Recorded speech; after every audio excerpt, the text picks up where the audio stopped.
Okay. Welcome, everyone, to the next edition of Radical Mindfulness. We are beginning Chapter 6 on page 122, Male Supremacy. Rita Gross and Xiao Lan Hu's Buddhist Feminism.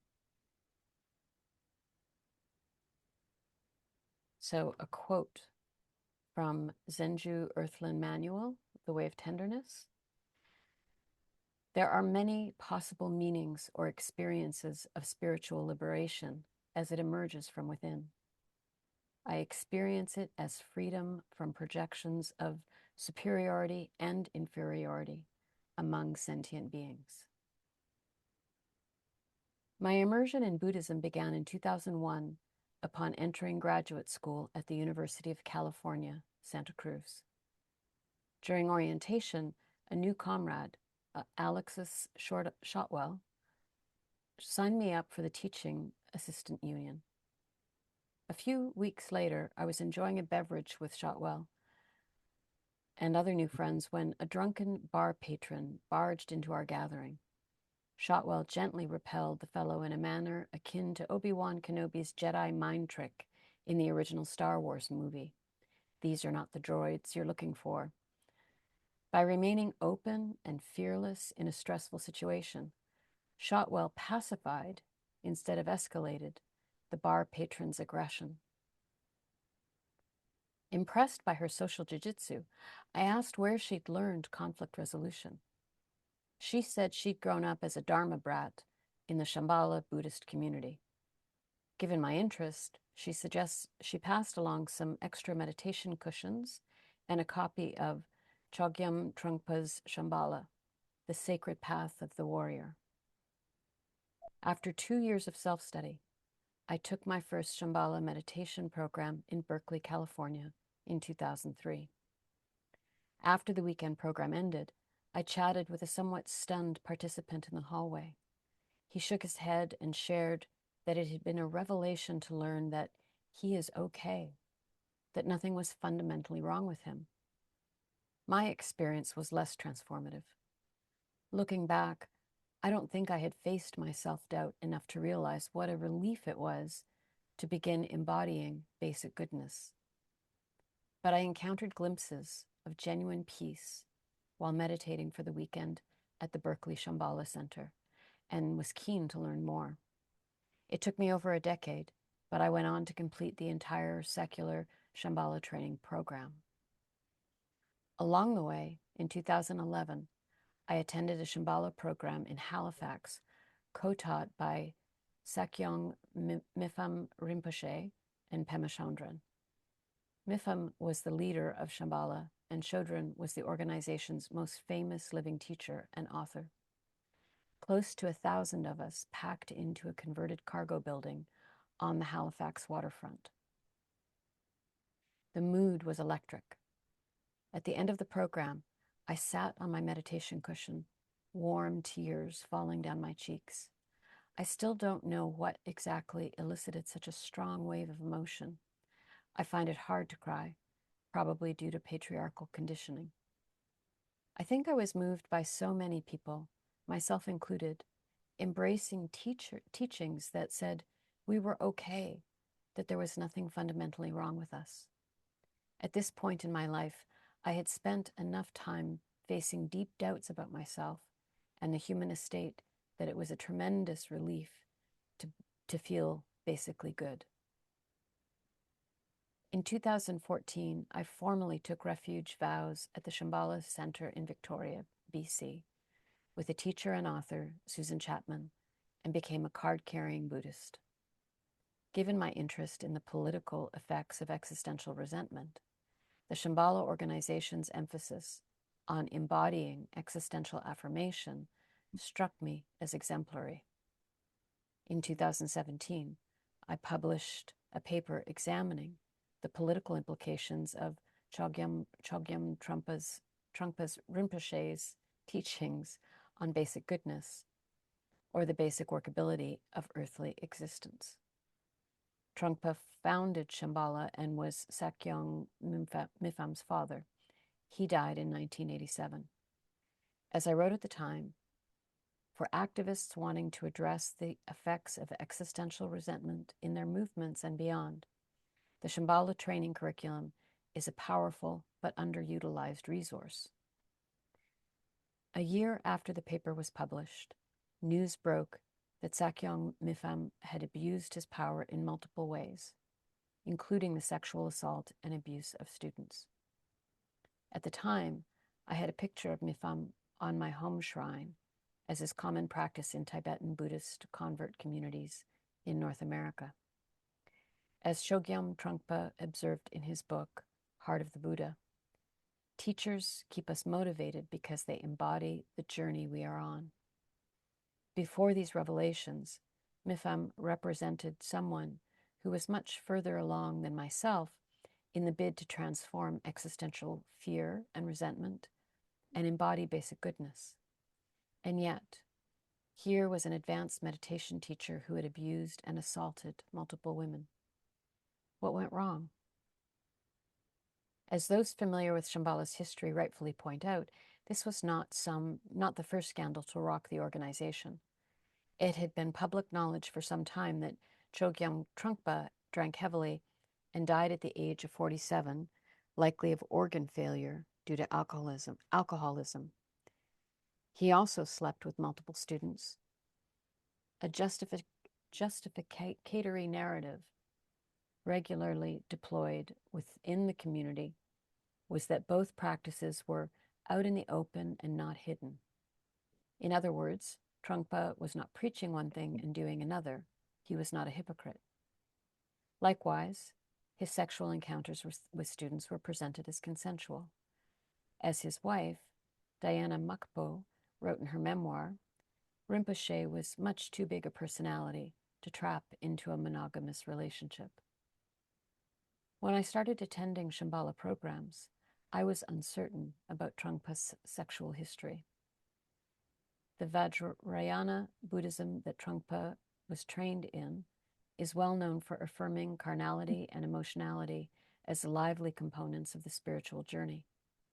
Most importantly, Shambhala scandals seem to be firmly in the past. The organization appeared from afar to be under the steady leadership of Sakyong Mipham, who was a marathon runner and devoted father. He did some of the teaching at the Halifax program with his daughter on his lap. The reality was unfortunately darker and more painful. Since survivors bravely came forward and shared their abusive experiences at the hands of Mipham, some of Trungpa's sexual conduct has been revisited. Former students have reported physically abusive behavior. And in multiple U.S. states, sexual relations between clergy and congregants are now illegal because of the imbalance in power. Despite being an advanced meditation teacher, Trungpa lacked the wisdom to see the damage he wrought by pursuing sexual relations with students. Likewise, the fact that stories of physical abuse come primarily from women suggests deep patriarchal conditioning that he was unable or unwilling to undo. Even before the revelations of Mipham's abuse, it was clear that Shambhala was far from a perfect organization. Like most American convert Buddhist communities, its membership is largely white and middle class, and the teachings and culture are not particularly focused on addressing racism or class hierarchy. In her book, A Garland of Feminist Reflections, Rita Gross shares stories of the sexism she experienced during her time in the organization. As I wrote in the conclusion of my paper on Trungpa, Buddhist praxis and the alleviation of existential resentment it can enable does not automatically generate anti-racist and socialist institutions.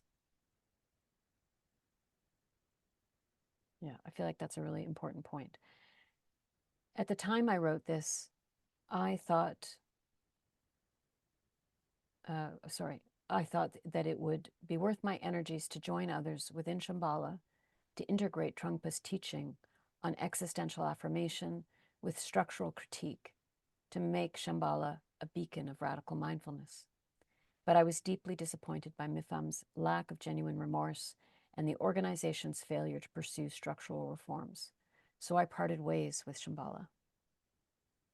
Mifam's abusive behavior clarified for me the deep limits of existential affirmation, without accompanying efforts to challenge structural injustice with collective action. In an effort to target that injustice, I examined the small but growing literature on Buddhist feminism to explore the political limitations of Buddhist philosophies such as Trungpa's, and to see what Buddhist feminism might offer other feminisms and social justice projects. As Sokthon Yang observes, Buddhist feminism is a minor stream with minimal influence within the feminist multiverse. But at its best, Buddhist feminism integrates intersectional structural analysis with an emphasis on existential transformation. It is exemplary of radical mindfulness.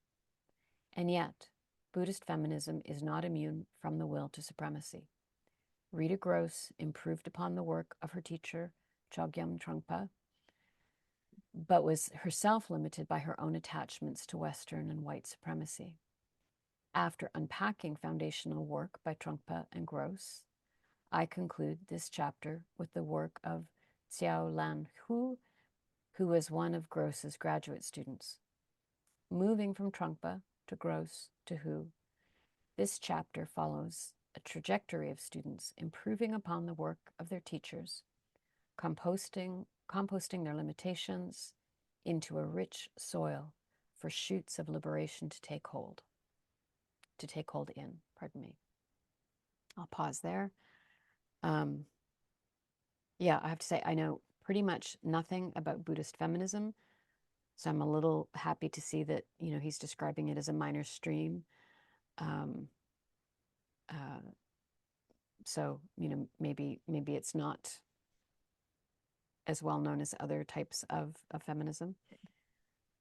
And I also I really appreciate, I think actually, Matthew and I talked about this earlier. Somebody was talking about problematic authors and what to do. And I love the generosity of, recognizing that the students or the ones that follow can improve upon and maybe not redeem, but we don't have to toss away everything that a teacher or leader has done, cast it off because they turn out to be imperfect humans. But we can still acknowledge those failings, and then add something to that work. Any thoughts that came up in those pages?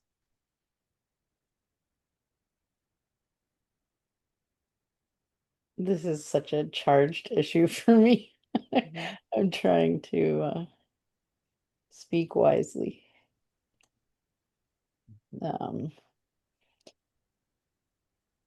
Yeah, there's a sentence where he says, um, despite being an advanced meditation teacher, Trungpa lacked the wisdom to see the damage. I think that is a very generous uh,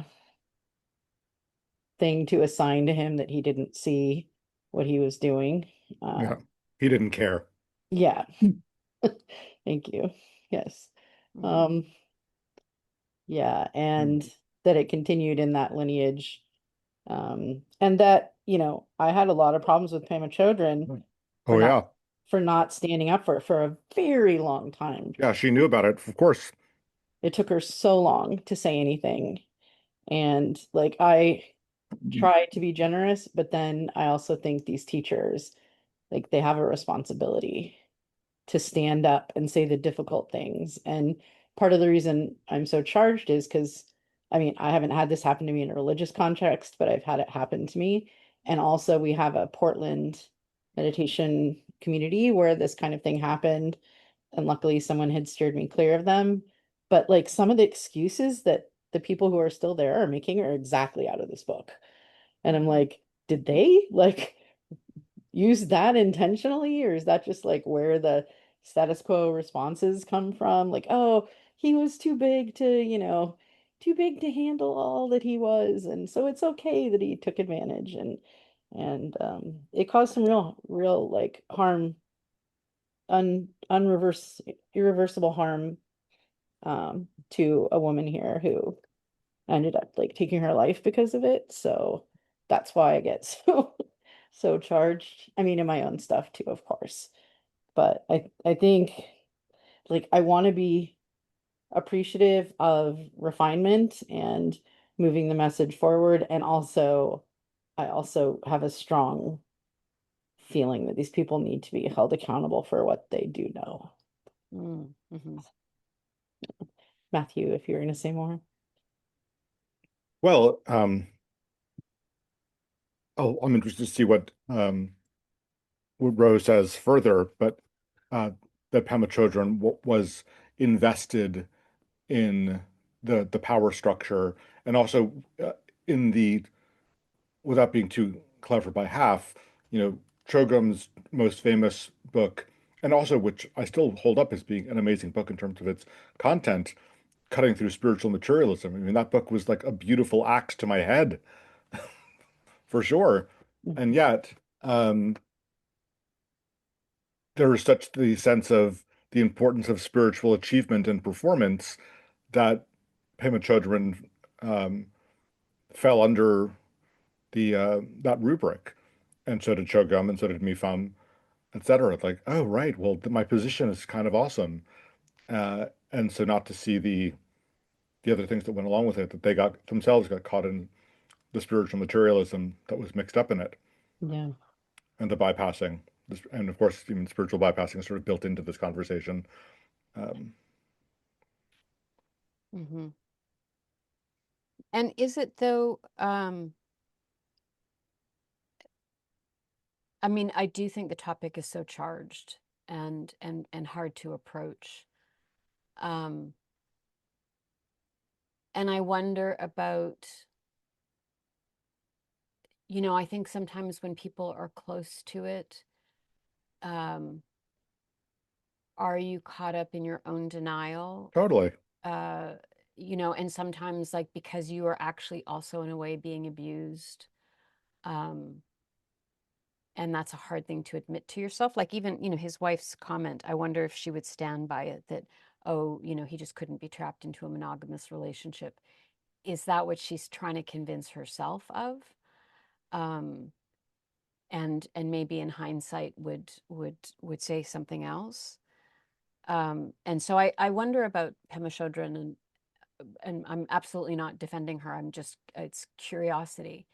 But much like women who are being actively abused, being sexually assaulted, and the fact that it can take them years to come forward and they stay in that place, um,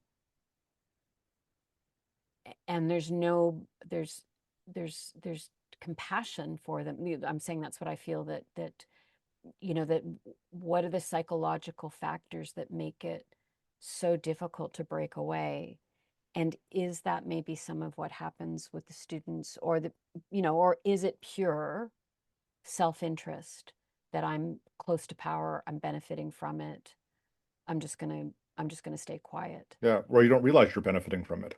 And you maybe don't realize, yeah. And I'm sure it's a combination.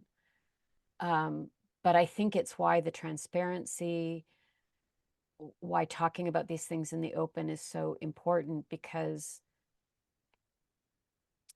to try and bring some clarity to folks.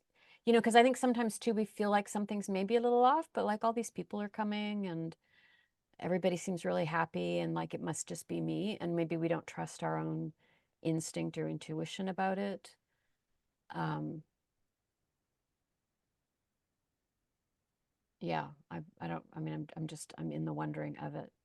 And I do think I want to be really clear that, when I say I appreciate this idea that, the trajectory of students improving upon the work of their teachers, I'm absolutely holding the work separate from the person. Mm. And, Matthew, you mentioned a book that I haven't read, but that, Oh, can I'll do it again. I'll mention another book you haven't read. I, You I just I'm watch sure me. that will happen. I'm sure that'll happen. Uh, but the work having merit does not in any way excuse the person or their behavior. Totally. Of Yeah. course. Yeah, I mean, I stand up still for that book. I think it's an incredible book with tremendous insight.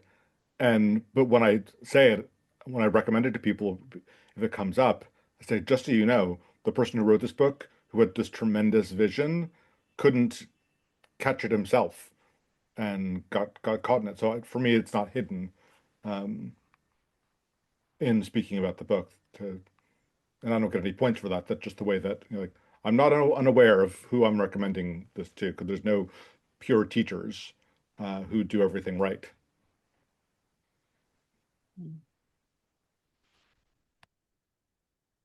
Yeah, Even and even oh, Saint go ahead. Francis of Assisi, he was the worst. Oh no. St. Francis, He ate all those animals, every single one of them. fake news. Fake news.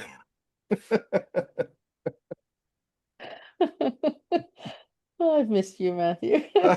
Oh, thanks. Um, It's on good to the see you, Valerie, too. Yeah, nice to see you. Well, almost see you. Yeah. Um, I on the feminist side, a friend of mine who disrobed as a Buddhist nun. That's a whole patriarchy thing. Um, uh, just did they just had some sort of speech contest and she just kind of randomly entered it and she got in the top 50, I guess, of her speech. And her whole speech was about her disrobing and choosing to do that because of the patriarchy that was internal in the monastery and how the nuns were treated and um managed and less than. And that was something for me when I was becoming Buddhist that was really difficult for me to navigate. I didn't know about her, but just even hearing some of the conversations from some of the monks about nuns, and there are monks that refuse to ordain nuns. So and then there's like a whole like power play of like, well, only a nun can ordain a nun, but we're not going to ordain any nuns. So, sorry guys. And I'm very much simplifying, just in case Asher watches later, very much simplifying Asher. But yeah, it's a very complex and it was a very frustrating thing for me to see um, the machinations and just how Buddhism is struggling to find its way to equality for women just in the practice. Yeah, and how things get co-opted sometimes. Thank you. Yeah. The rhetoric is liberation for all creatures, except people.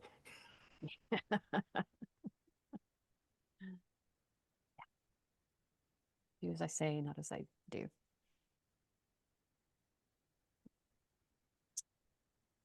Somebody want to pick up the next section?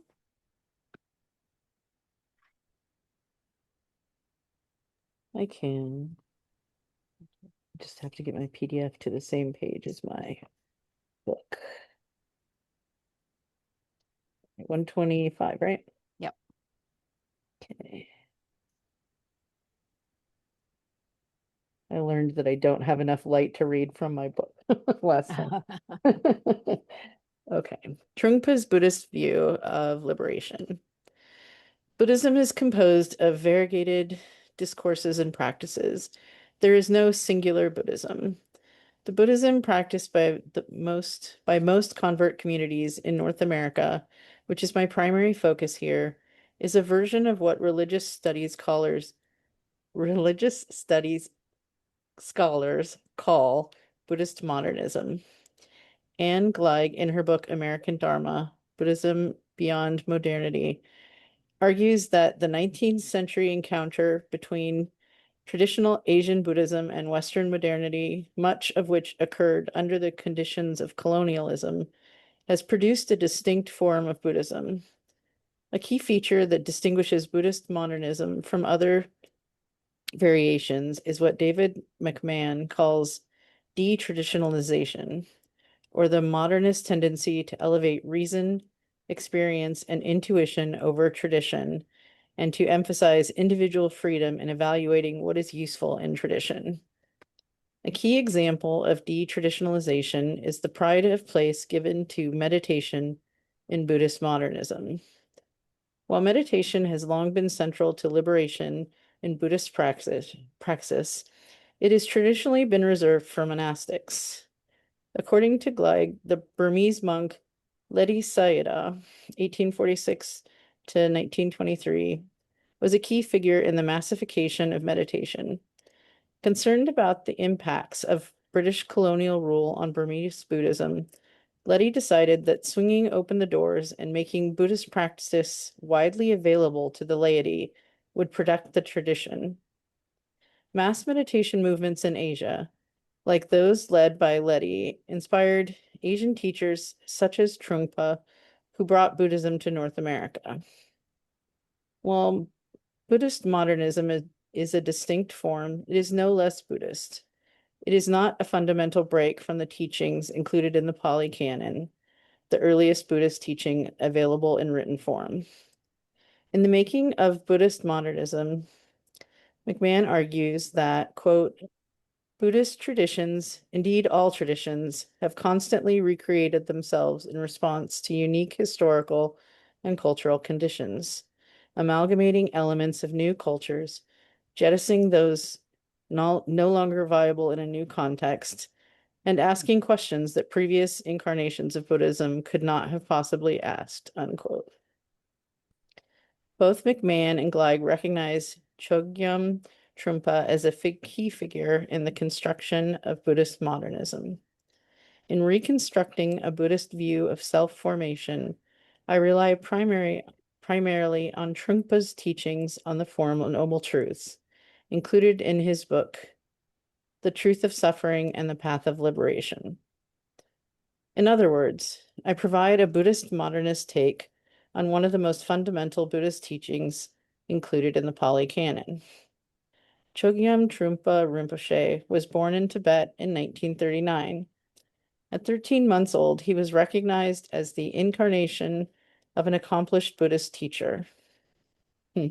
Based on this recognition, Trungpa had to leave his village while only 18 months old and live in a monastery where he received his Buddhist education. Of the four main schools of Tibetan Buddhism, Nyingma. Nyingma, Sakya, Kagyo, and Geluk. Trungpa was a lineage holder in the Kagyu school, but one of his main teachers was trained in the Nyingma lineage. So Trungpa inherited that tradition as well.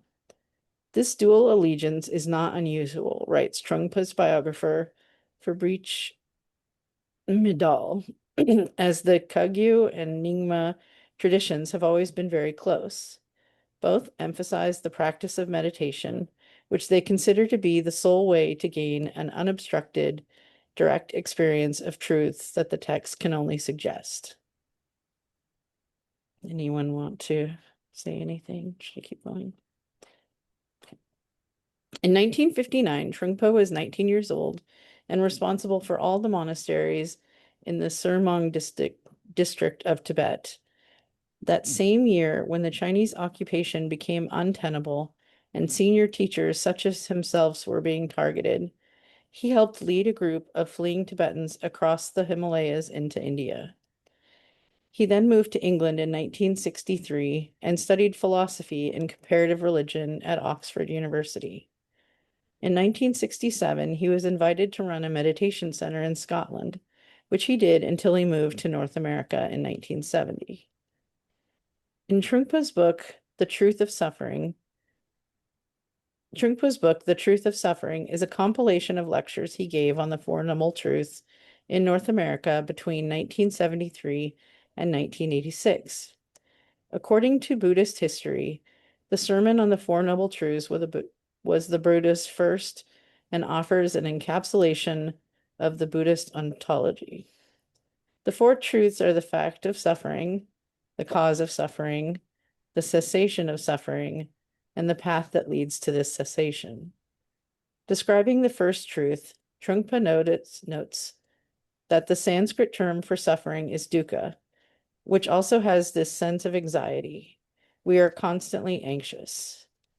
For Trungpa, there is a basic anxiety that pervades human life.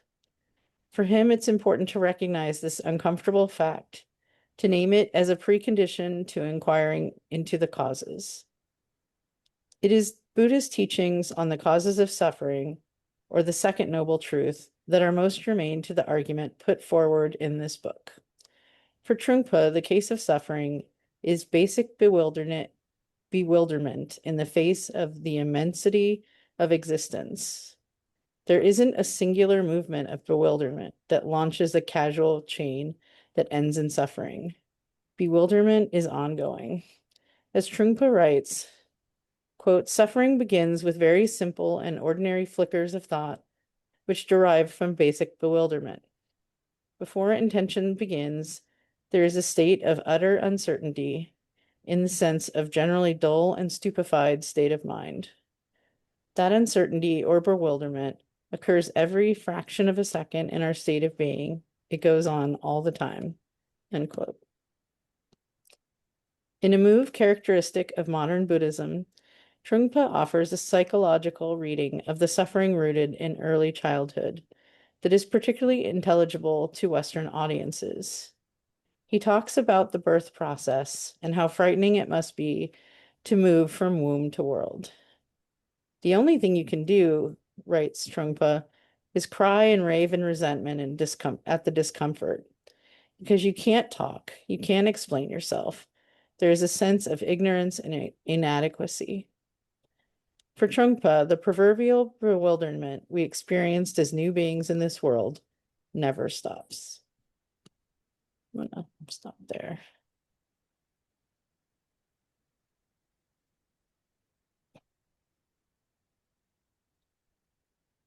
There's something.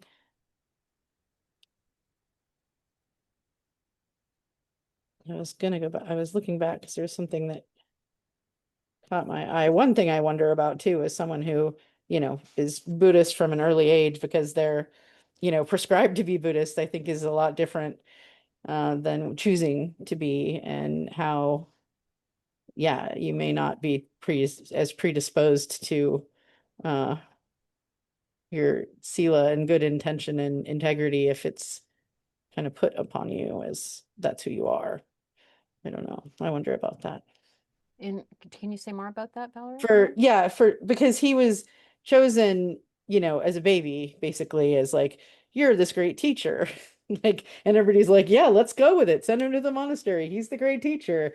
And, that might have been some anxiety for him and, imposter syndrome if he was feeling like, yeah, I don't want to do this, or I never said I was a great teacher, or, that could set up all kinds of uh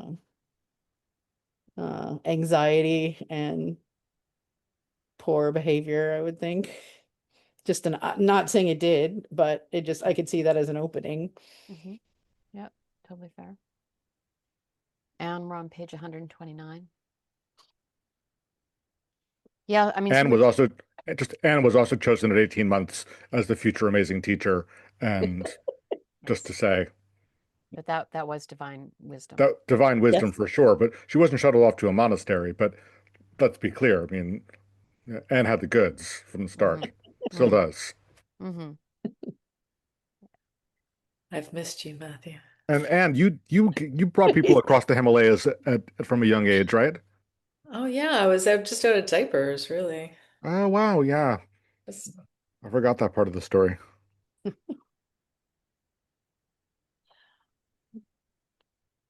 Should I keep going? Does someone else want to pick up? I'm just taking all of this in. It's all really new information for me, and so I don't have. I'm curious without much to say yet, or at this point. Suffering, scroll back. Okay. Early childhood. There's nothing inherently wrong. Sorry, there's nothing inherently problematic with experiences of basic bewilderment. They're an expected response to the wildness of existence. The problem is in how we habitually deal with them. For Trungpa, we humans have the tendency to seek solidity in response to the groundlessness of existence. Thus, in response to the first flickers of bewilderment, we reach for what feels like safe harbor, but is actually a dead end. The myth of autonomous selfhood that is replicated second by second in an effort to cordon ourselves off from the immensity from which we came and on which we depend. The Buddhist doctrine of interdependent co-arising holds that everything is interpenetrating with other elements of the world. Nothing is independent. That is to say, we are all assemblages, according to fellow Buddhist modernist Wapala Rahula in his classic text, What the Buddha Taught. What we call I, or being, is only a combination of physical and mental aggregates, which are working together interdependently in a flux of momentary change. For Trungpa, the myth of autonomous selfhood is a compensatory fantasy of control that tries to soothe the basic anxiety felt in the face of existential vastness, dependence, and flux. If we can exist as discrete beings, bounded from the unpredictability of the world, then that is the first step toward exerting further control on that world, bringing it to heal. Quote, we would like to possess our world, writes Trungpa. And so we act in such a way that whatever we see around us is completely in order, according to our desire to maintain the security of me, myself, which is egohood, unquote. Unquote. While we defensively turn to ego-oriented patterns, such as believing one's view is best, it only ends up causing more suffering by removing ourselves from richer relationship with reality and all the beings who inhabit it. For Trungpa and other Buddhist teachers, attachment to the myth of discrete selfhood is itself a primary driver of suffering, even though it is also a product of suffering or basic anxiety. At some level, we know that we don't exist in the way we want to, independent, solid, permanent. And this only contributes to our basic anxiety. Quote, because I feel that I am not really here, I feel this pain. How can I maintain myself properly? End quote. In addition to aggravating our own suffering, ongoing ego construction also causes suffering for others. The myth of the autonomous selfhood is rooted in a fantasy of control or will to supremacy and is shaped by defensive, possessive, and aggressive effects. According to Rahula, the idea, quote, the idea of the self as imaginary false belief, which has no corresponding reality, and the idea of self is an imaginary false belief, which has no corresponding reality, and it produces harmful thoughts of me and mine. It is the source of all the troubles in the world, from which personal conflicts to wars between nations. In short, to this false view can be traced all the evil in the world. Ooh, end quote. I need to take a break from reading. Well, in a move consistent with Buddhist modernism, Trungpa also sees direct continuities between existential suffering and political suffering. According to religious studies scholar Sao Lan-Hu, who we've been waiting to hear from, Buddhism has not historically provided much direct critique of existing social structure or the relation between social structure and the arising of dukkha. And yet, for who? There's a strong canonical support for Trungpa and Rahula's linking of existential and political suffering, a point to which I return to below. We're not destined to suffer, according to Trungpa. The first noble truth is not the same as the theistic concept of original sin. You've not failed, and you're not being punished or thrown in jail.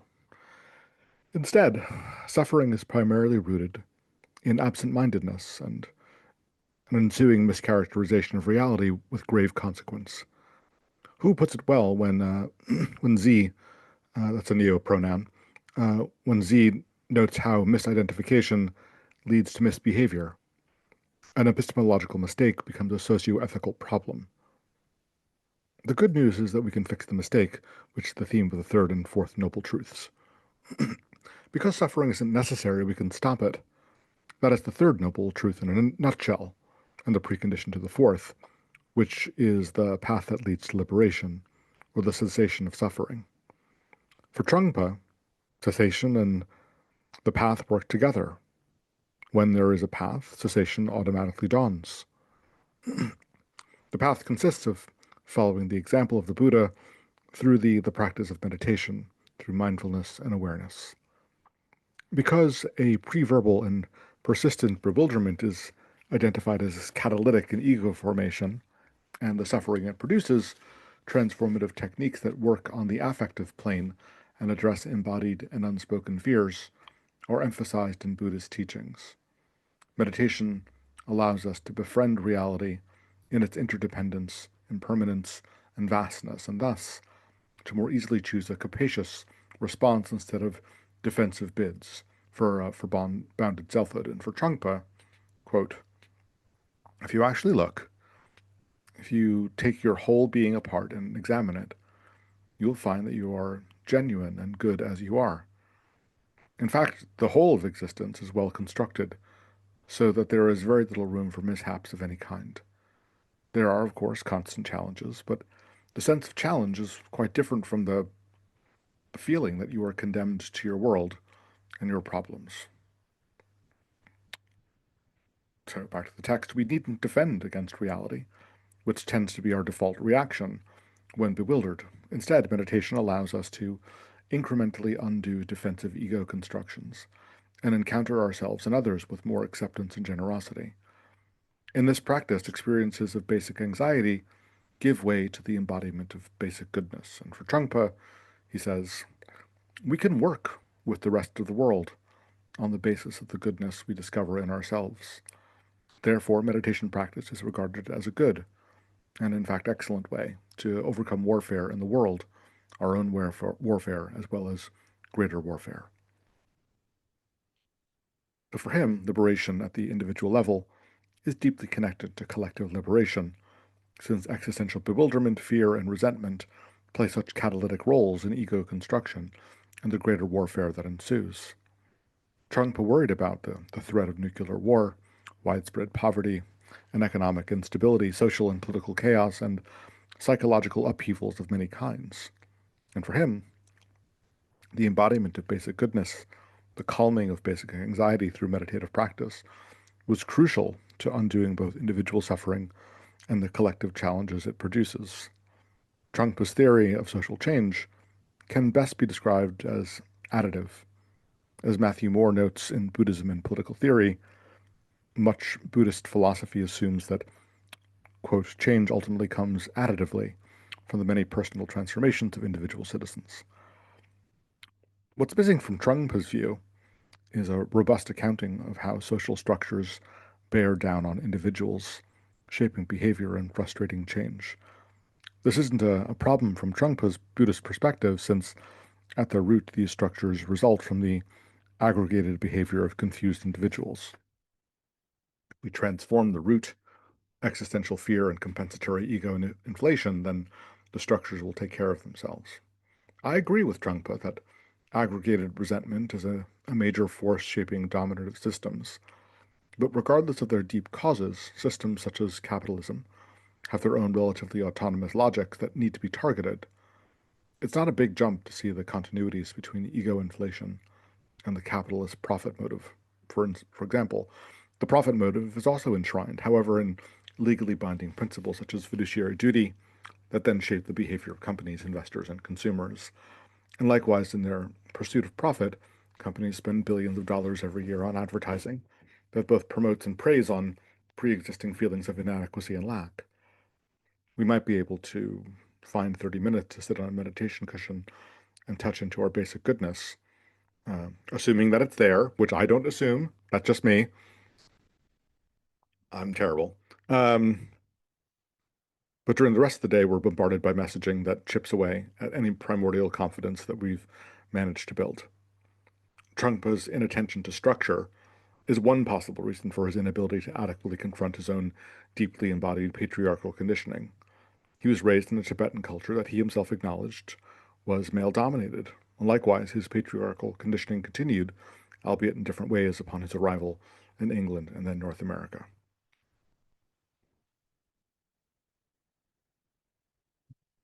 I'm wondering about inattention to structure and that being a reason to be unable to adequately confront conditioning.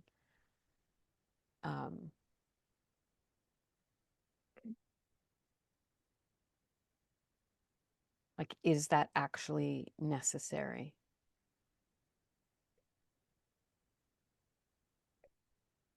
If it's not written into the core text to think about these things, it isn't a place that you can sort of easily retreat to because you always think about it. I mean, to make a kind of lateral move without trying to go down a particular argument, but I've read some really great critiques of this that Judaism historically doesn't have any texts to talk about itself as when it's in power, structural or political, and so part of um, the complications um, that many I'll just temporarily speak only for this Jew, this New York Jew, but many Jews feel is that we don't actually know what to do when we're in power, and so there's no structural way to have that accountable from a scriptural perspective. There's there's just all the stories are like, oh, when we were in this terrible spot in this terrible location. So there is no real critique of structure that's sort of written in architecturally. Similarly, if it's not written into Buddhism to say, look at the forces of the culture that you're in and the things that it emphasizes, and to think about how you contribute to them, but the Buddha said so, and here's the way to think about that from a mechanistic or a spiritual perspective. It's not a place that you can retreat to think about again and again. I think that's true, but I guess what I'm wondering about, I think about systems a lot and or institutions Sure. and what are the needs, what are the demands of the system or the institution? Hmm. And are we behaving in a way that is beholden to the system? And I find that helpful because then I can kind of recognize, well, why are we doing it this way versus that way? But having said that, I think I still have a sense of this is just wrong. And I don't necessarily need to know, well, what is the structure, what's the system, what's the institution to know that this is just a thing we shouldn't do. Sure. And that's, I think, where my question comes up. And I agree with you, and I think that that actually is really a useful tool and can lead to, maybe some rich contemplation or guidance. Um, and I don't have necessarily, I'm not in disagreement. I'm just in the question of it that um, do we have to recognize, what's behind the curtain to know that we probably shouldn't behave in this way?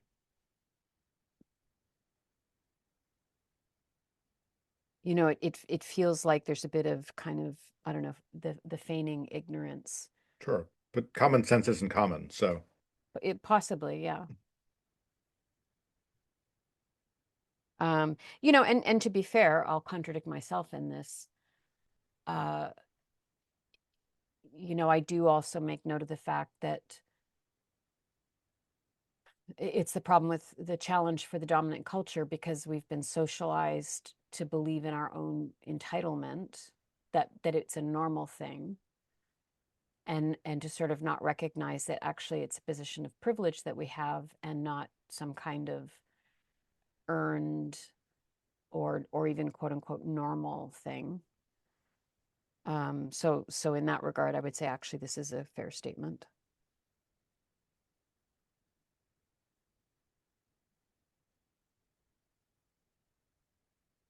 Some of what comes up for me.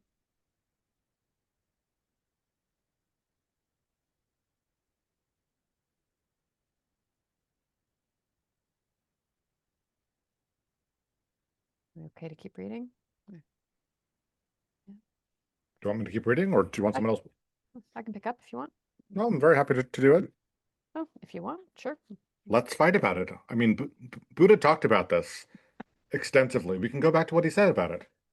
It's a spiritual battle, so it would be fine. It's the Yeah, little known fifth noble truth. the fifth noble truth. The Yeah, hidden truth.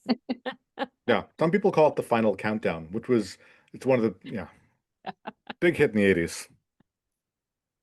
Anyway, so here's Rita Gross's Buddhist feminism, because Buddha didn't say everything about Buddhism.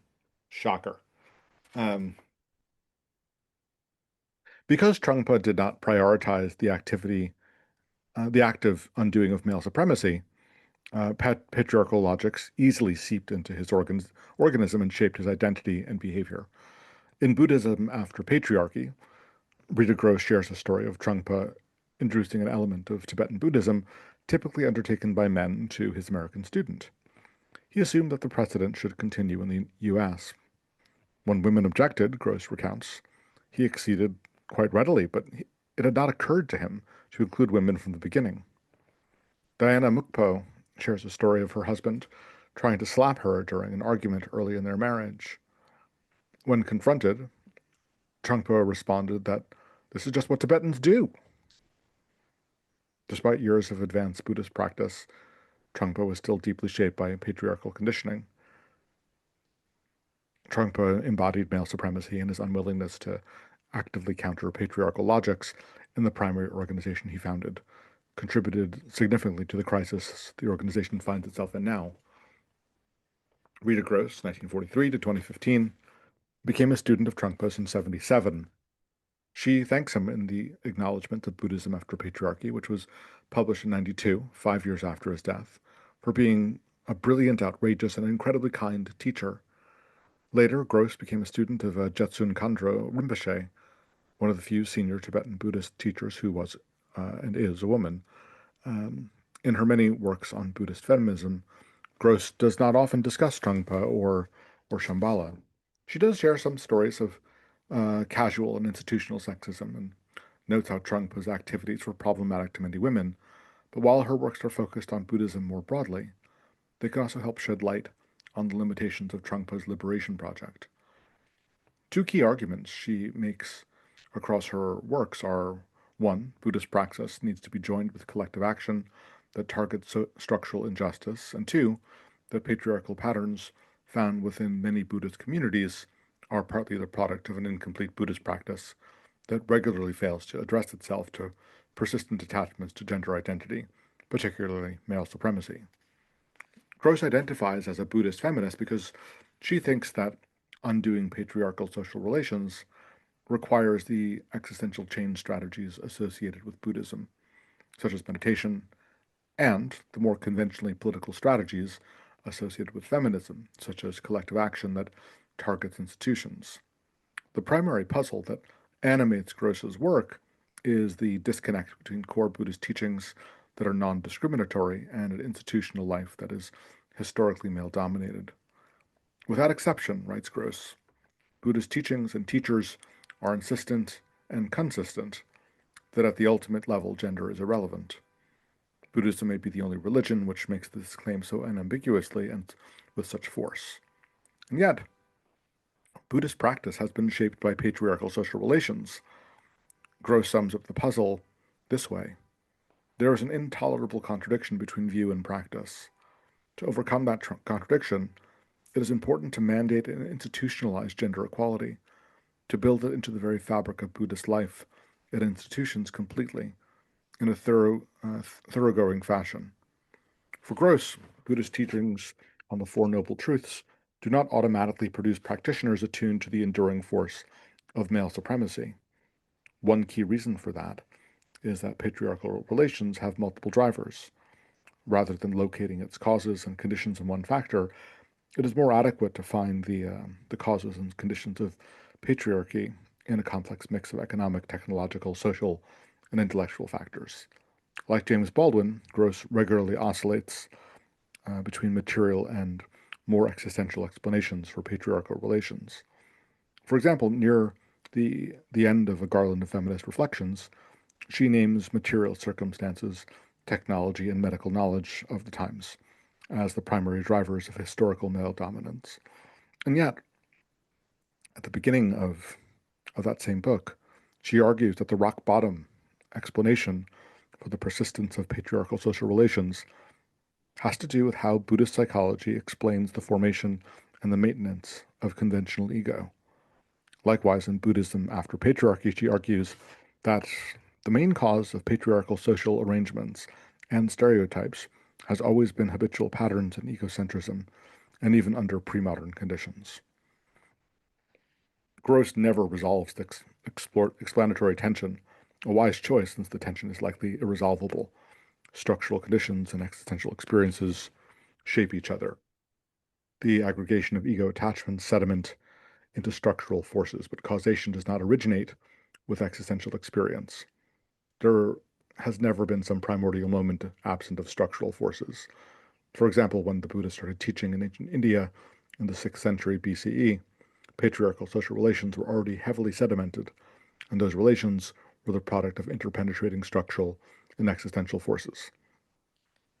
So I'm just going to stop there in case there's things to say, but also it's a third of the way into this section, so it seems like a place to stop before he develops the argument further, or Gross does.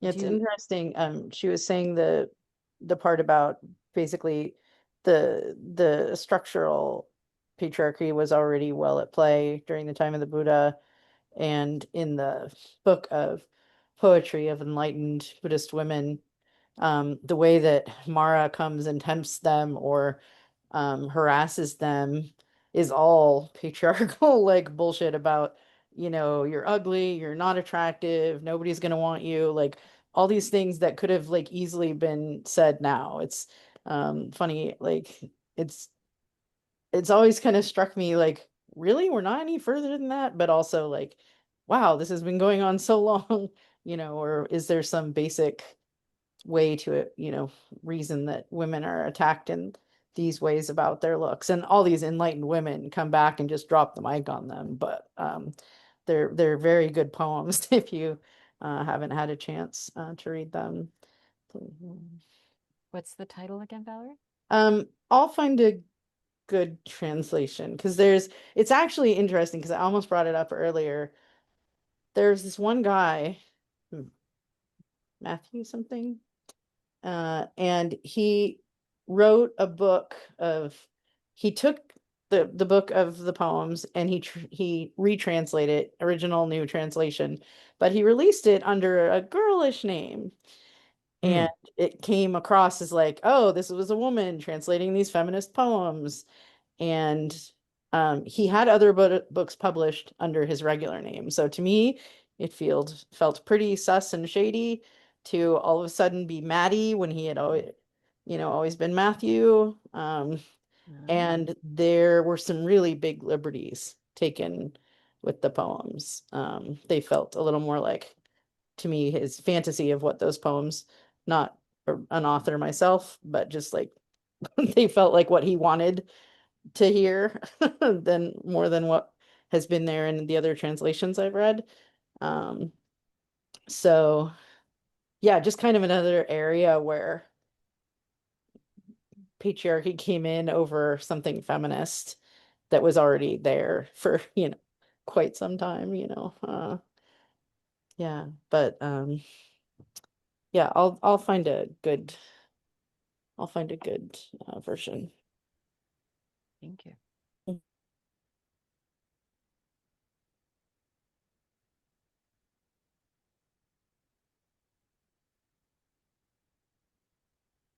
I like the sentence, the aggregation of ego attachments sediment into structural forces, but causation does not originate with existential experience. My head is kind of swimming with that one.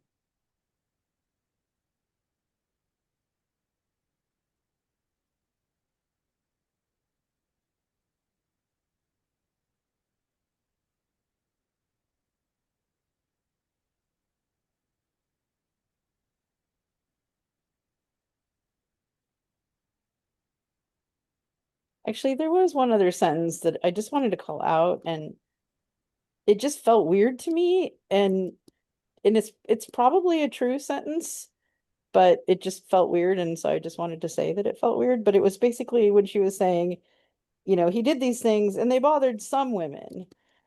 Um, it didn't say like, and it was bad for women. It was wrong. Yeah, it was just like, and it bothered some women, and I guess, I mean, I assume a lot of times that these authors are smart and intentional with their language, and so she had other choices to say there, and that's what she chose to say, and that makes me wonder about that sentence. Is it at the top of 131? Because it landed differently for me that, Oh yeah, she his doesn't write about, or she doesn't include or discuss Trungpa very often, or Shambhala, quoting Rowe. And oh, then I see. he says she does share some stories of casual and institutional sexism, and notes how Trungpa's quote activities were problematic to many women. And it landed for me as kind of a knowing look that we're not talking about this thing, but like, yeah, this was a problem. Mm, It, just to say how I heard it, mm, that I think the reason I also made note of it, but I think a different reaction than maybe what you had, Valerie. I was thinking about it like, how do you navigate a system that you are still part of mm, when, sort of the foundation of it, um, it's kind of the Pema Chodron problem, but different. That how do you stay in it and with it? Uh, because you can't just be blowing the thing up all the time. Or maybe, I don't know, maybe it could I be. don't know. Maybe that's my problem. Um, Well, I know that's sort of the pause. I'm watch like, me. yeah, I mean, it does feel nice. I mean, I guess that's why I raised the question about it is I was wondering if I was the only one that had that view of that sentence, that it felt a little off to them, but it doesn't sound like for you it did. So Well, yeah, I can I can see your reading of that. I hear my own voice like, yeah, it was a problem for many women, like, and Yeah. maybe that's not how it's being said, but it is in my head how I heard it. Yeah, yeah, thank you.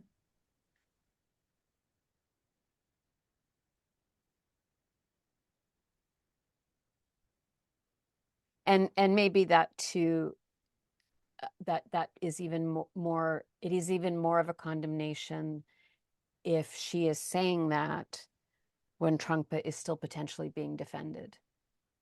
That like, hey, it's consensual, these are adults, he's the teacher. And if I'm not knowing, I mean, he's footnoted it. I could look it up, but that if she, in response to that, is saying that actually it's a problem for a lot of people, um, so hard to know with it being just a sentence fragment, but yeah. And even in looking this up, that won't help me because I actually don't. I'm not clear on the time frame for all of this.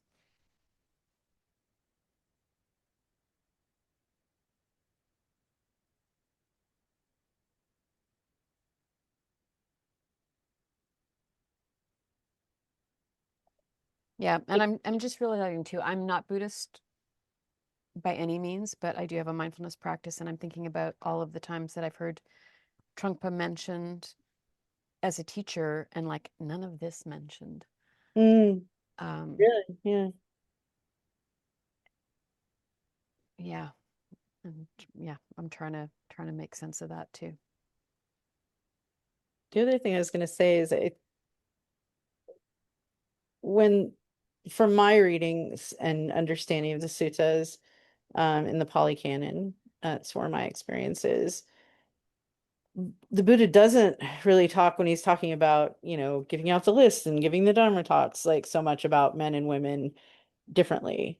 the place there I heard it different, where it was really called out more, was when the monks were there first, and then the women came to him and said, we would like to ordain too. And he was like, nope. And it was like every fairy tale. On the third time, then he said, okay. And then there's all these rules, and I have not read them all, but they started out with some number of rules for the monks, and then as more monks, it's kind of the way rules are now. As soon as someone does something that you wouldn't have thought you needed a rule for, then he had to add in all these rules. And then also, I think that methodology got co-opted by the monks to make a whole bunch of rules for the nuns. Um, and so, and I know it sounded like I don't know. I think I remember that he also made some specific rules for the nuns to kind of protect them from the dangers that were, around in the world, because a lot of the monks would go off, in the forest and meditate by themselves. And then that ended up being problematic for the, female monastics for Mm. reasons that we are familiar with. It just came to mind, and not to say that the traditions that these emerged from weren't patriarchal in their own right, but also when they came to the Western world, we put our understanding of them, and that we call them monks and we call them nuns itself, has a whole set of understandings that go along with that. Like, well, he's a type of priest. Um, and not to say that automatically using the whatever the Tibetan term is, Rinpoche or um, whatever it happens to be, but just the simple use of language traps it into escalating whatever is already there, because um, nuns are certainly trapped and in a particular system of male hierarchy as well.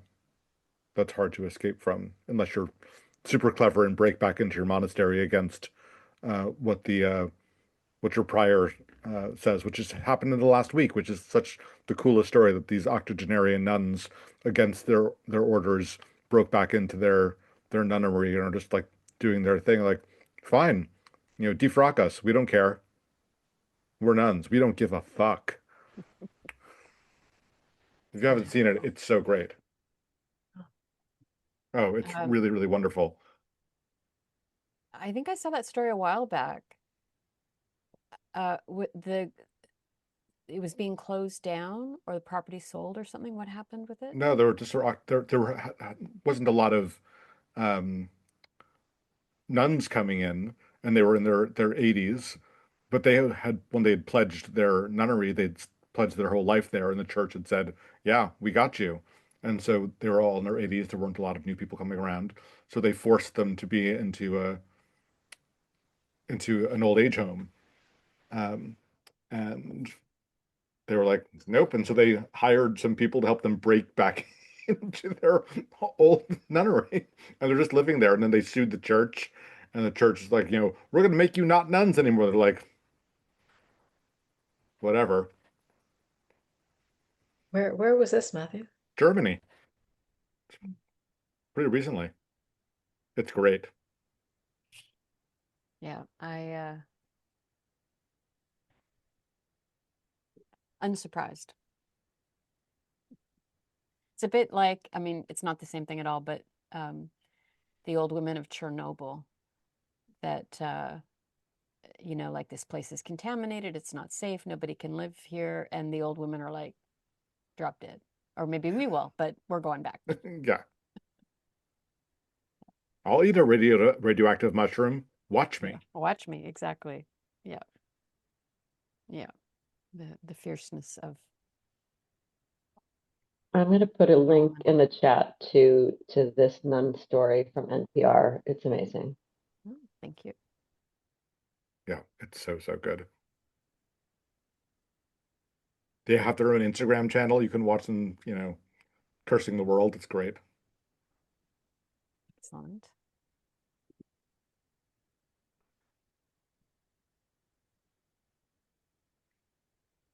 All right. Well, because the earliest Buddhist teachers did not explicitly and consistently challenge their gender conditioning, or that of their students, it continued to replicate itself. Even though for Gross, patriarchal relations find a primary root in the habitual patterns of egocentrism that Buddhism targets, Buddhist institutions, lost my spot. Buddhist institutions have been historically unable to counter male dominance because they have not addressed the heavily sedimented patriarchal relations shaping them. In Buddhism After Patriarchy, Gross shares a powerful story from Buddhism's earliest days that demonstrates the necessity of yoking the tradition with collective action. For context, it's important to recall that Buddhism was originally an oral tradition. It took 400 years after the historical Buddha's death before teachings were written down to form the Pali Canon. The canon was composed by multiple authors mobilizing interpretations that had already been shaped by centuries of multivocal debate. According to Hu, there are both proto-feminist and misogynist positions contained in the earliest Buddhist literature. Both positions are active in the story that Gross tells. According to the canon, the Buddha's mother, Maya, died 7 days after his birth. He was raised by his mother's sister, Mahaprajapati, who was also one of his father's wives. In Gross's telling, 5 years after the Buddha had attained enlightenment and started teaching, he was approached by Mahaprajapati, who requested that women be granted entry to the monastic order. In the story, Mahaprajapati's petition is made on behalf of a large group of women, many of whom had lost their husbands to the monastic life. The Buddha denies Mahaprajapati's request. He then departs on a trip that is said to involve traveling hundreds of miles. I'm just seeing that her name is over and over again. He could just say stepmother. That would be great. Mahaprajapati. Mahaprajapati, no problem. Just I feel like I'm pronouncing it slightly differently every time. Mahaprajapati and the large gathering of women she speaks for shave their heads and don orange-colored monastic robes. They follow the Buddha on his journey. It would be anachronistic to read Mahaprajapati's march as a feminist protest, but the tactics she and her cohort are said to deploy were meant to achieve inclusion. It is noteworthy that Mahaprajapati's name means leader of a large assembly. At one point in the journey, Mahaprajapati stands outside of the monastery hall where the Buddha is staying. She is miserable and depressed. The Buddha's attendant, Ananda, encounters her and learns of the reason for her afflicted state. He promises to take up her cause. Ananda petitions the Buddha by first asking, rhetorically, whether women can attain enlightenment. The Buddha says yes. Ananda then reminds the Buddha of Mahaprajapati's mothering labor toward him. At this point, the Buddha accedes and offers Mahaprajapati ordination if she is willing to abide by 8 conditions. She accepts, and the first order of Buddhist nuns is born. Much can be made of this story. A primary takeaway is that the Buddha was unwilling to allow women into the monastic order without orchestrated pressure from his aunt and the large assembly of women she represented. This is to say that social forces from outside Buddhism were the primary catalyst for the ultimate inclusion of women. For Gross, it took persistent women, fueled by their own experiences of suffering caused by patriarchy, to challenge him to do something unconventional and out of the ordinary regarding gender arrangements. The Buddha's taming of existential anxiety and pursuit of egolessness, described in the Fourth Noble Truth, were insufficient to open him to gender inclusion in the first instance. Collective action that challenged the Buddha's social conditioning was required. Why? Because the Buddha had been shaped by social forces that his prescribed path did not explicitly address, thus leading him to rehearse his conditioning despite his deconstructive training. Gross does emphasize, however, that the Buddha did eventually change his mind. He changed his mind despite misgivings, practical difficulties, and negative anti-women public opinion. And so it is possible to argue that the Buddha's meditative training did soften his defenses, making him more open to an inclusive outcome. While Gross does not make this point, it's important to note that the story of Mahaprajapati is included in the Pali Canon. Although her collective action began before she was Buddhist, that action is now told as part of the tradition. It is internal to it. This is to say that there are precedents for collective action targeting structural injustices within the earliest Buddhist texts. According to Gross, anti-women sentiment within Buddhism increased in the centuries after the Buddha's death, an instance of the longer pattern of backlash that has marred progress on gender equity in patriarchal societies worldwide. Despite ongoing resistance from Buddhist women, patterns of male dominance have largely persisted across time and space in the Buddhist world. For Gross, the most proximate explanation for this failing is patriarchal conditioning from the larger society and the unwillingness of Buddhist leaders, to target it with collective action. Quote, "What Buddhism has lacked," writes Gross, "is the will to direct significant amounts of communal energy into social concerns and reconstructions." End quote. While the Buddha made the right choice by admitting women to his Sangha, there was no accompanying effort to target and transform patriarchal relations in the wider society. Patriarchal conditioning, bearing down on Buddhist communities, will continuously get reproduced within Buddhism until its opposition is a main priority. For Gross, then, communal efforts are needed to transform the larger society and implement institutional changes within Buddhism. I'll pause there because that feels like that was a lot. Any comments?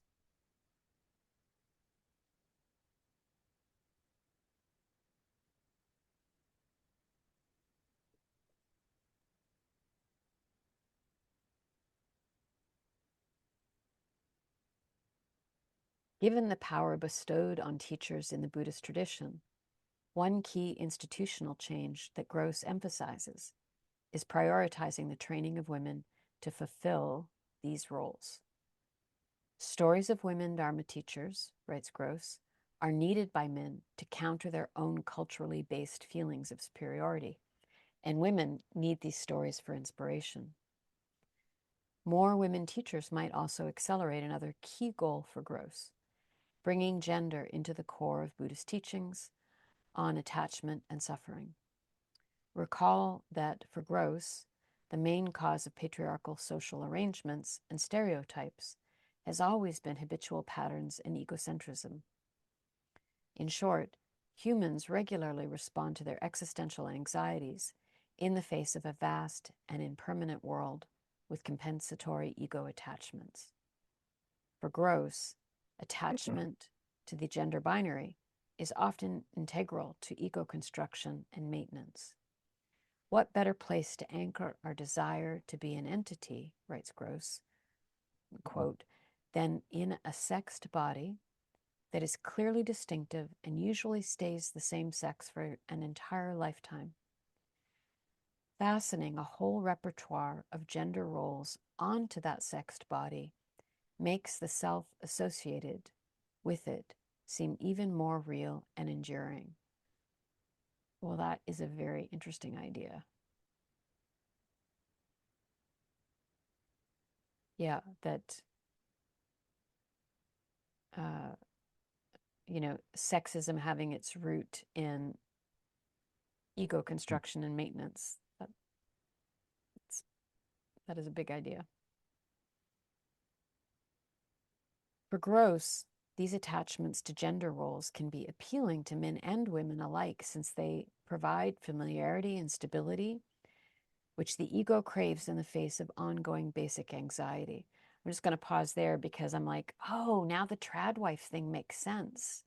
That in the face of so much uncertainty in the political landscape, to then be really insistent that this is what it means to be a woman. This is, these are the things, the very narrow range of what is allowed. And I know so many women are horrified with, like, we worked so hard to be liberated from this. Why on earth would anybody turn back towards it? But Stability. it's stability, it's ego maintenance, it's a form of certainty in the midst of uncertainty. Yeah, it's light bulb goes off. Well, and I guess I also see it sometimes as a choosing the side that you think is going to be in power.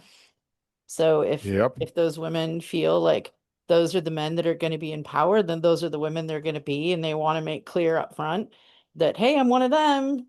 Like, I'm on your side. Well, and it may also be a fawning response. Like, it may not even be conscious, but they may be feeling under threat, and that triggers the stress response. And so this potentially is a form of fawning, just to stay safe, which is even more tragic to me than ego maintenance.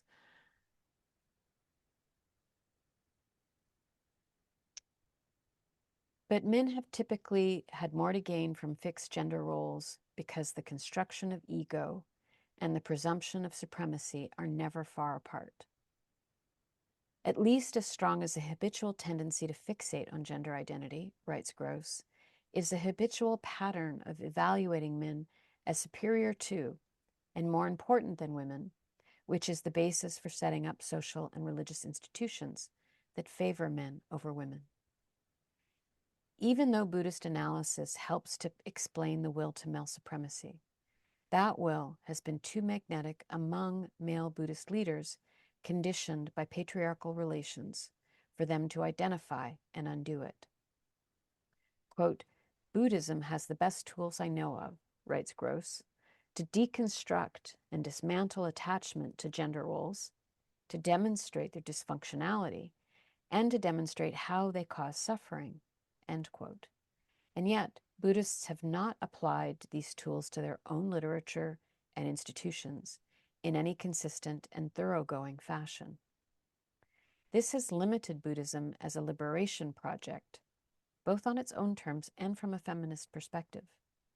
On its own terms, it means that apparent meditation masters, such as Chogyam Trungpa and even the Buddha himself, individuals who have undertaken advanced practices for deconstructing their egos, remain attached to gender roles, particularly to male supremacy. The persistence of these defensive attachments means that their experiences of enlightenment are more limited than has been portrayed.